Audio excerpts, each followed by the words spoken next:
जैसा कि आप सब लोग जानते हैं कि IHBT institute of Himalayan bioresource technology we are working on, हम अलग अलग बायोरिसोर्सेज पे काम करते हैं और उसमें काफ़ी सारे महत्वपूर्ण योगदान इस संस्थान द्वारा रहे हैं पास्ट में भी। जैसे एरोमा मिशन के तहत हमने एरोमेटिक क्रॉप्स में यहाँ पे गोल्डन रेवोल्यूशन के थ्रू एरोमेटिक मैरीगोल्ड को बूस्ट किया था और उसमें काफ़ी अच्छी पोजीशन है।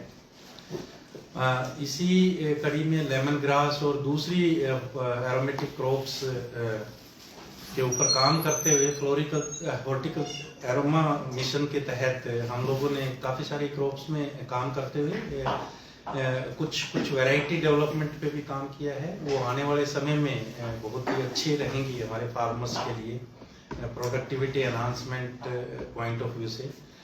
इसी तरह से फ्लोरिकल्चर मिशन दूसरा इम्पोर्टेंट मिशन है जिसमें ये संस्थान अगेन पिछले सालों से काम कर रहा है और उसके पास्ट में हमने लिलियम क्रॉप के ऊपर काफ़ी अच्छा कंट्रीब्यूशन किया इस संस्थान ने और ऊपर ठंडे इलाके में भी उसकी प्रोडक्टिविटी को एनहांस करने में काफ़ी भूमिका निभाई।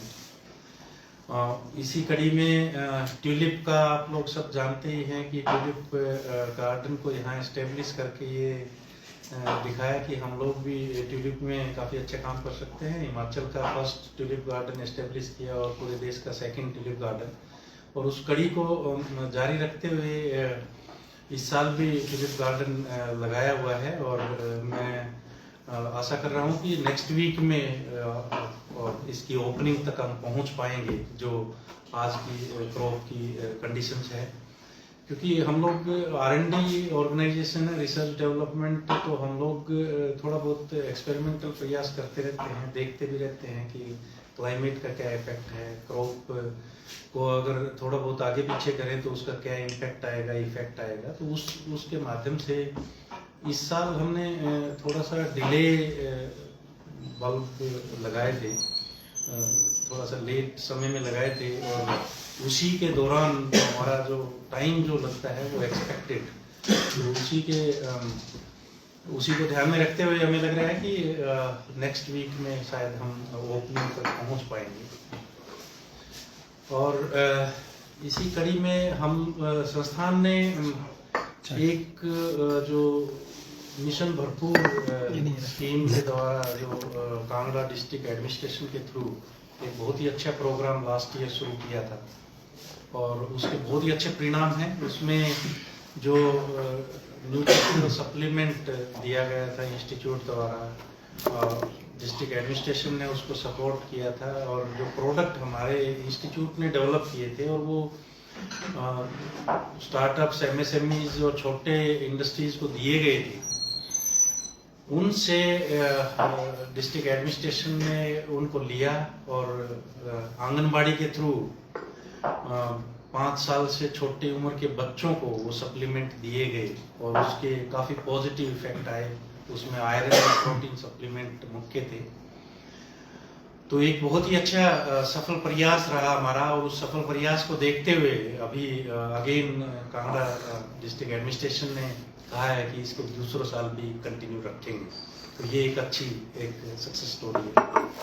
दूसरा मैं कहना चाहूँगा कि इस सक्सेस को देखते हुए चंबा डिस्ट्रिक्ट एडमिनिस्ट्रेशन ने भी हमारे साथ कोलैबोरेट करने के लिए अपना इंटरेस्ट एक्सप्रेस किया है और उनके साथ हमने ऑलरेडी एग्रीमेंट साइन कर चुके हैं। हम वो प्रोसेस में जितना टाइम लगेगा वो लगेगा, बट उसी टाइप की स्कीम एक चंबा डिस्ट्रिक्ट के अंदर भी हम लोग वो न्यूट्रिशनल सप्लीमेंट प्रोवाइड कर पाएंगे।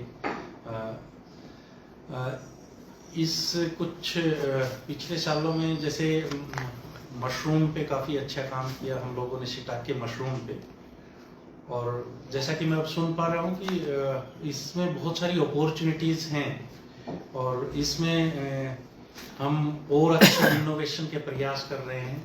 पिछले जो प्रयास थे हमारे वो प्रयास थे कि हम मशरूम को यहाँ ग्रो कर पाएँ और दूसरा विटामिन D कंटेंट उसका एनहांस कर पाएँ और उसके लिए R&D किया गया है यहाँ पे। और उस R&D के बाद उसके जो क्लस्टर्स डेवलप किए गए उनको नॉलेज दी गई कि कैसे ग्रो करें हम इनको, और उनके कुछ प्रोडक्ट डेवलपमेंट पे भी काम हुआ, और वो प्रोडक्ट भी आई थिंक कुछ इंडस्ट्री ने इंटरेस्ट भी एक्सप्रेस किया है ताकि आम जनता तक वो प्रोडक्ट पहुंच पाए और उसका न्यूट्रिशन के साथ साथ विटामिन डी का बेनिफिट भी मिल पाए। ये भी एक काफ़ी अच्छी यहाँ के द्वारा रही। तीसरा और चौथा मैं कहूँगा कि कुछ जैसे एप्पल के क्षेत्र में लो चिलिंग एप्पल का कंट्रीब्यूशन जो था हमारा वो काफ़ी सराहनीय रहा, और जो इनिशिएटिव हमने नॉर्थ ईस्ट में लिया था एप्पल के क्षेत्र में वो अब फ्रूट देने लगा है, तो एक खुशी की बात ये है।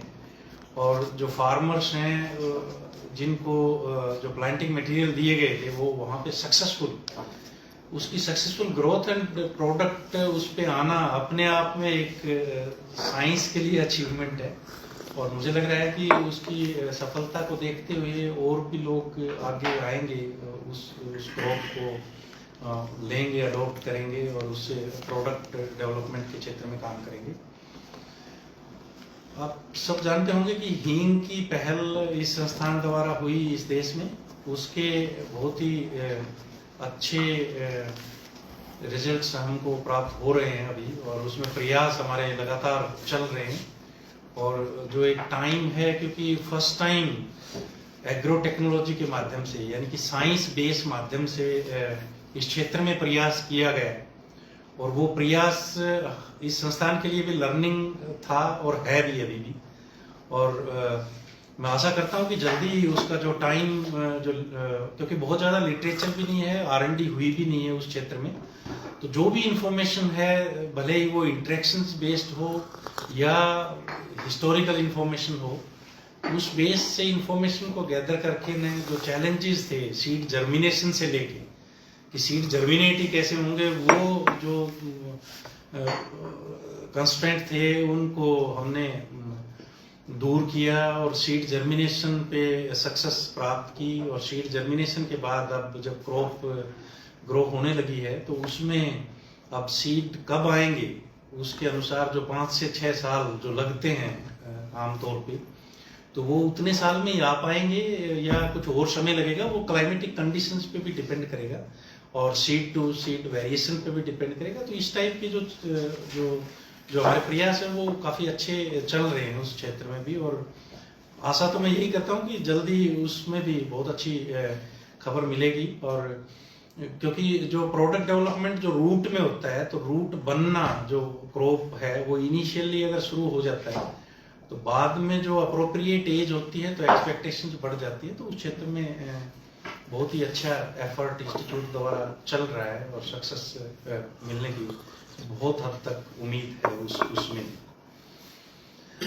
इसके अलावा हम लोग बहुत सारे आसपास के स्टेट्स में भी हमारा कंट्रीब्यूशन काफ़ी स्ट्रॉन्ग रहता है इन मिशन प्रोग्राम के तहत, चाहे वो अरमा मिशन हो, चाहे वो फ्लोरिकल्चर मिशन हो, और अब न्यूट्रिशन मिशन के अंदर भी जो पोषण अभियान के थ्रू हमने जो भरपूर जो स्कीम जो स्पेसिफिक जो स्कीम थी जो कांगड़ा डिस्ट्रिक्ट के थ्रू थी वो भरपूर स्कीम थी, और वो उस टाइम पे निपुण जिंदल जी और हम दोनों ने मिलके ने और उनका सहयोग रहा, उनका जो विजन था एक्चुअली इम्प्लीमेंट करने का, वो अथॉरिटीज का जो सहयोग था उसके कारण वो बहुत ही सही समय में उसका वहाँ पे अप्लीकेबिलिटी रही, और उसके लिए आई थिंक सब लोग उस चीज़ को एफर्ट को सराह रहे हैं।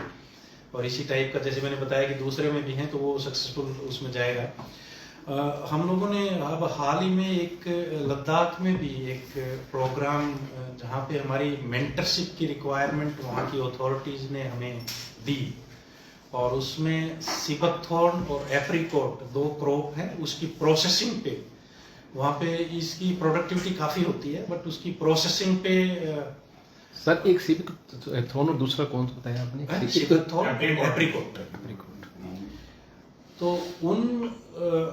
उनके ऊपर मेंटरशिप जो है कंसल्टेंसी हम लोगों को दी गई है और हमने एक्सेप्ट की है अपनी नॉलेज बेस के ऊपर, और उनको हम लोग सपोर्ट करेंगे कि कैसे इन दो प्रोडक्ट पे वैल्यू एडिड प्रोडक्ट डेवलपमेंट पे काम किया जा सकता है, कैसे वैल्यू एडिशन के मतलब मशीनरी कैसे इवोल्व की जा सकती हैं ताकि वैल्यू एडिशन पे इन दो क्रॉप्स के ऊपर उस क्षेत्र में काम किया जा सके।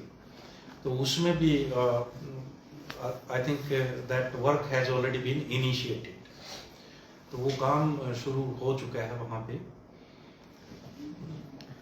इसके अलावा ये संस्थान आई थिंक स्किल डेवलपमेंट में और जिज्ञासा प्रोग्राम के तहत हम लोगों का जो एक मेन मकसद रहता है कि जो भी न्यू इनिशिएटिव हैं, जो इंफ्रास्ट्रक्चर है, जो इंस्टीट्यूट के अंदर कैपेबिलिटी है, वो हम सभी लोगों तक पहुंचा पाए, उसके लिए ये संस्थान हमेशा ओपन रहता है। और मैं अगर ज़्यादा ना कहूँ तो हर दूसरे तीसरे दिन एक स्कूल और फार्मर सोसाइटी और इवन जो भी लोग विलिंग होते हैं वो इस संस्थान को विजिट करते हैं, देखते हैं, समझते हैं कि क्या क्या कार्य चल रहा है इस संस्थान में, और उसका मुझे लगता है कि फ़ायदा भी उठाते हैं, क्योंकि डिफरेंट प्लेटफॉर्म पे हमें पता लगता है कि ये चीज़ इस संस्थान से सीख के न उन्होंने अडॉप्ट की है डिफरेंट प्लेटफॉर्म्स पे, और उन चीज़ों का उनको बेनिफिट भी मिल रहा है। तो आई थिंक ये मैं ब्रॉडली आप लोगों को कुछ चीज़ें बता पाया, बट इसके अलावा जो बेसिक साइंस में इस संस्थान का बहुत ही अच्छा कंट्रीब्यूशन रहता है हमेशा ही। हमने पिछले साल में 2 नए स्पीशीज डिस्कवर किए हैं इंडिया से, और उनको हाईलाइट किया है कि ये नए species, plant species we could discover from India. और TKDL जो एक जो ट्रेडिशनल नॉलेज बेस है, जिसकी आजकल बहुत ज़्यादा इम्पोर्टेंस है, ये संस्थान जो TKDL एफर्ट है नेशनल लेवल पे, उसमें भी काफ़ी अच्छा सहयोग दे रहा है। उसमें डॉक्टर संजय उनियाली उस प्रोग्राम को लीड कर रहे हैं यहाँ पे, और उसमें जो अंडरस्टैंडिंग है जो ट्रेडिशनल नॉलेज की, उस नॉलेज को ट्रांसलेट करके न उस लैंग्वेज में कि वो हम समझ पाएँ उसका और उसका बेनिफिट कर पाएँ, तो उस क्षेत्र में भी इस संस्थान में बहुत अच्छा काम हो रहा है। और उसकी जो सक्सेस है वो जल्दी आप लोगों को भी विजिबल होगी। उसमें जो इंफॉर्मेशन जो हम लोग जनरेट कर रहे हैं और उसका जो बेनिफिट बाकी लोग उठा पाएंगे, ताकि क्योंकि वो उस लैंग्वेज को अंडरस्टैंड नहीं कर सकते जो नेचुरल, जो ट्रेडिशनल लैंग्वेज की जो नॉलेज है, उसको जो मॉडर्न लैंग्वेज में कन्वर्ट करके, अंडरस्टैंडेबल लैंग्वेज में कन्वर्ट करके, तो उसका भी बेनिफिट मिलेगा आने वाले समय में। इसके अलावा आई थिंक एक कंपोस्ट बूस्टर की बहुत अच्छी सक्सेस स्टोरी रही है हमारे ऑर्गेनाइजेशन से, जो एक कंपोस्ट बूस्टर डेवलप किया गया, जो इम्प्रूव्ड उसका एक वर्जन डेवलप किया गया माइक्रोबियल कंसोर्शिया के साथ। जो माइक्रोब्स होते हैं वो इस रीजन में जो ठंडे इलाके में काम करें डिकम्पोजिशन के लिए, उसका एक full flashed compost booster develop किया। और उस बूस्टर का एक मैं कहूँगा कि जो विजिबल एग्जाम्पल है वो रहा कि जो ड्राई टॉयलेट नीरी नागपुर में एक CSIR की संस्थान है, उसके साथ एक कोलैबोरेटिव प्रोग्राम था हमारा CSIR फंडेड। उस प्रोग्राम के तहत ड्राई टॉयलेट बनाए गए। ड्राई टॉयलेट मतलब उसमें पानी की जरूरत नहीं पड़ती फ्लशिंग के लिए।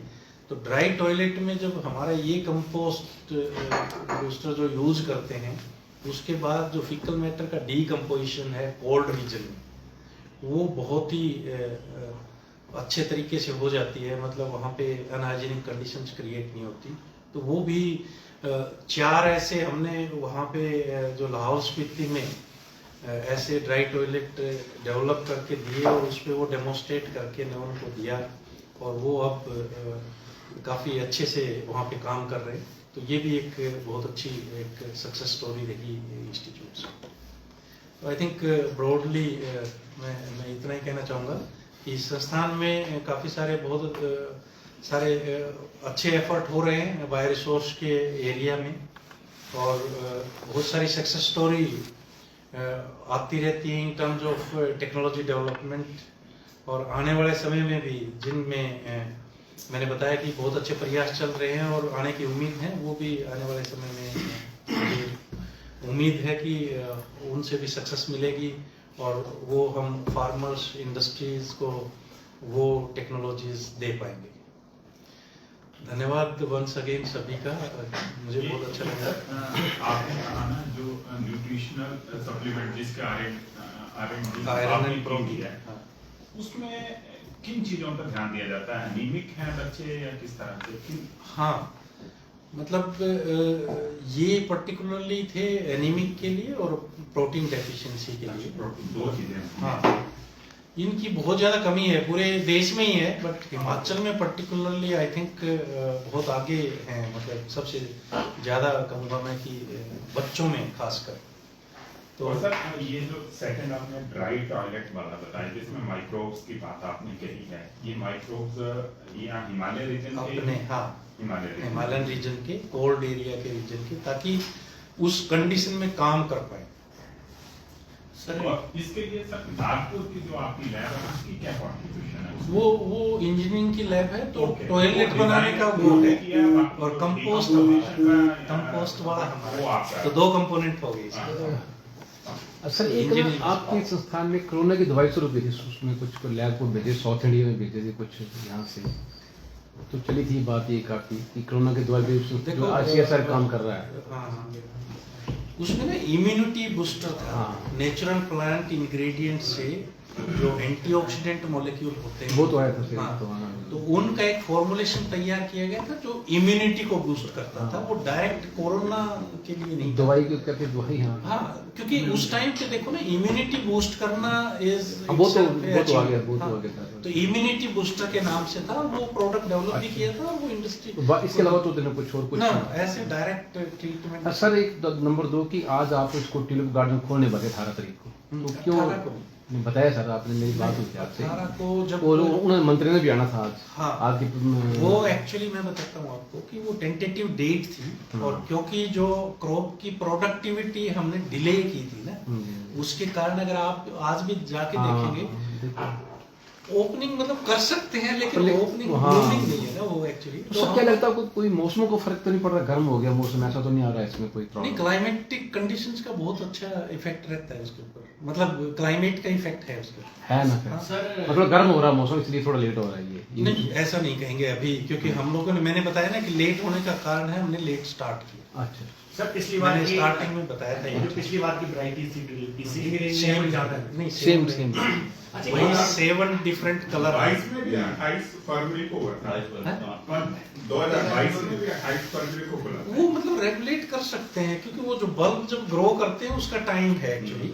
वो मुझे जो लगता है कि वो 65 से 70 दिन लेता है ऑन एन एवरेज, जब आप लगाते हैं सोयल के अंदर, और जब वो ब्लूम होता है तो इतना टाइम लेता है, तो उतना टाइम तो लेगा ही एनवायरनमेंट। अच्छा, देरी मतलब उसमें लगाने में थोड़ी देरी हुई है? हाँ, सर लोगों ने देरी हुई नहीं, देरी करके लगाया गया। कार्ड क्यों देरी करते? हमने वैसे ही चेक करते हैं, वो भी हाँ, वो बात है चेक करने की। और एक्चुअल में क्या है कि जैसे साइंस डे होता है 28 फरवरी को, अच्छा, तो उसके पास अच्छा रहे तो साइंस डे सेलिब्रेशन के साथ भी कुछ कर पाए, और वैलेंटाइन डे के साथ भी क्लब कर पाए, तो दोनों तीनों काफी सारे होते हैं। जब वुमेन डे भी सेलिब्रेट होता है 8 मार्च को, तो ये 3 इवेंट होते हैं ताकि हम तीनों को कवर भी कर पाए, लोग आए उनको देखें। सर लोगों में तो काफी क्रेज है ट्यूलिप गार्डन का, लेकिन इस बार एक बात सामने आ रही है कि इसको पेड़ किया जाएगा, तो ऐसा तो नहीं होगा, फ्री रहेगा इस बार लोगों को देखेंगे? फ्री रहेगा जी, ऐसा कुछ नहीं। सर प्योनी लगाया गया था, लगाया गया था, उसका क्या है स्टेटस? प्योनी मैं बताऊंगा कि जैसे ना R&D, मैंने बताया कि R&D ऑर्गेनाइजेशंस में इनिशिएटिव जो लिए जाते हैं, उन इनिशिएटिव को एक्सपेरिमेंटल बेसिस पे भी काफ़ी सारे एफर्ट किए जाते हैं, और उसमें पियोनी का एक एफर्ट हम लोगों ने स्टार्ट किया था, वो मैंने शायद बताया भी था। हो गया जी। तो उसमें चल रहा है, वो इस लेवल तक कि हम प्रोजेक्ट कर पाएंगे, वो जल्दी उसको शेयर करेंगे हम आपको। सर कोई और कोई शोध आपकी सर चल रही है?